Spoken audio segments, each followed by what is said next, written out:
रामपुर गांव में बड़े अमीर लोग बसते थे। चूंकि वहां हर आदमी सरकारी नौकर था, इसलिए पैसे की तो वहां कमी ही नहीं थी। वो गांव पहले से ही विकसित था। बस इसी बात से चोरों की नजर उस गांव पर आकर अड़ गई। उन्होंने सोचा, क्यों ना इस गांव में ही अपना हाथ साफ किया जाए। और उन्होंने किया भी ऐसा ही। रात के 12 बजे उन्होंने एक संपन्न परिवार के 2 लड़के अगवा कर लिए, ये सोचकर कि सुबह होते ही लड़कों के माँ बाप से अच्छी फिरौती वसूल करेंगे। बस फिर क्या था, उन्होंने लड़कों के आंखों पर काली पट्टी बांधी और लगे उन्हें अपने साथ ले जाने।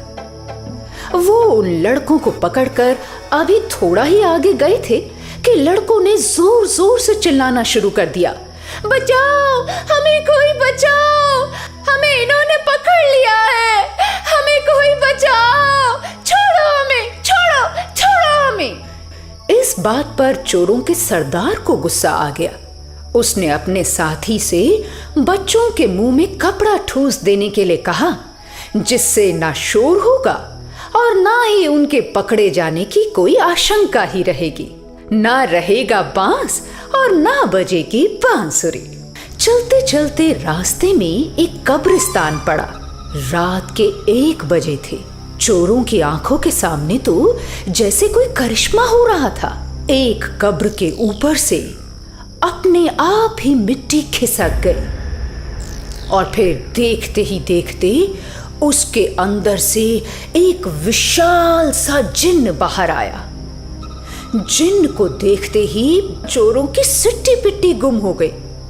इन बच्चों को कहां लिए जा रहे हो तुम लोग? ये निर्दोष बच्चे हैं, किसी की संतान है। इन्हें छोड़ दो, वरना अंजाम अच्छा नहीं होगा। चोरों को तो अपनी फिरौती से मतलब था। अगर बच्चों को छोड़ दिया तो फिरौती कहां से मिलेगी? ऐसा सोचते हुए चोरों के सरदार ने कहा, हम लोग जान पे खेलकर इन बच्चों को पकड़ के लाए हैं, समझे?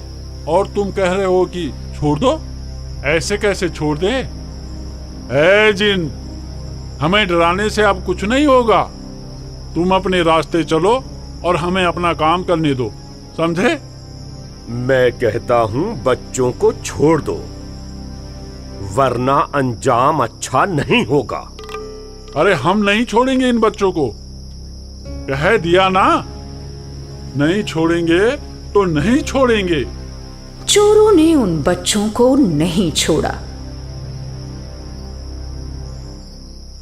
उस जिन्न ने एक एक करके सारे चोरों को मार मार कर वहीं पर बेहोश कर दिया और फिर प्यार से उन बच्चों से कहा, देखो बच्चों, जैसा मैं कहता हूं वैसा ही करो। आज की रात तुम मेरे साथ रहो। टिंकू बोला, हम दोनों तो आपके पास ही रहेंगे जिन अंकल, मगर सुबह को हमें हमारे घर छोड़ दोगे ना? हाँ हाँ, सुबह होते ही मैं तुम्हें तुम्हारे घर छोड़ दूंगा। इतना कहकर जिन्न ने उन बच्चों को अपने साथ लिया और कब्र के नीचे बने अपने बड़े से महल में सोने की अच्छी सी जगह दी। उस नेक जिन्न के साथ उस महल में उसके अन्य जिन्न साथी भी रहते थे, जो उन नन्हे बच्चों को देखकर बड़े खुश हुए। उधर टिंकू रिंकू को भी उनके साथ खेलकर बड़ा मजा आया। खेलते खेलते कब सुबह हो गई किसी को पता न चला। तब टिंकू को अपने मम्मी पापा की याद आई। अंकल, देखो सुबह हो गई। क्या आप हमें हमारे मम्मी पापा से मिलवा दोगे? हमें हमारे घर पहुंचा दो ना। जिन बोला, बेटे, मैं दिन के वक्त कब्र से बाहर नहीं निकलता हूं। ये हम जिन्नों के नियम के खिलाफ है। जब शाम को सूर्यास्त हो जाएगा, मैं तुम्हें तुम्हारे घर ले जाऊंगा। अच्छा, तुम एक बात बताओ, क्या तुम में से कोई भी अपने घर का रास्ता जानता है? नहीं अंकल, चोरों ने लाते वक्त हमारी आंखों पर काली पट्टी बांध दी थी और रात के 12 बज रहे थे। हमें तो रास्ता याद नहीं। तब तो मुझे ही कुछ करना पड़ेगा।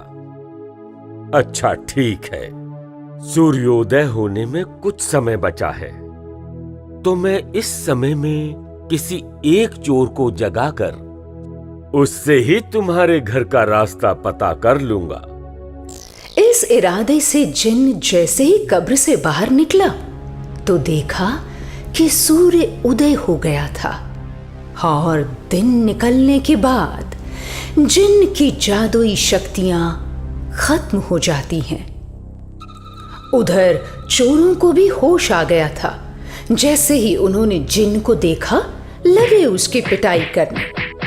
वो लगातार उस जिन से पूछते जा रहे थे, कहाँ छुपाया बच्चों को?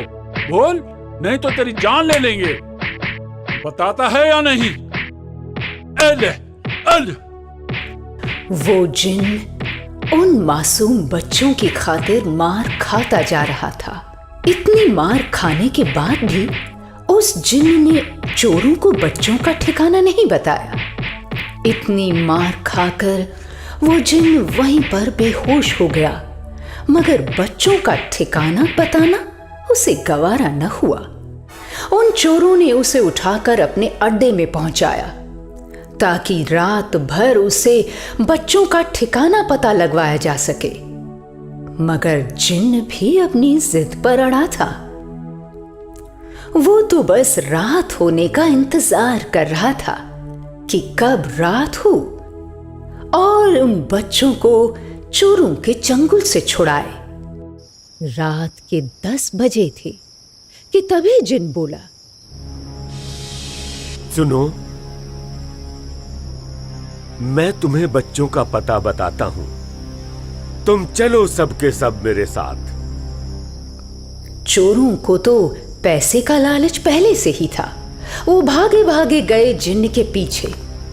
जिन्न भी रात के अंधेरे का फायदा लेते हुए उन्हें अपने कब्रिस्तान ले आया।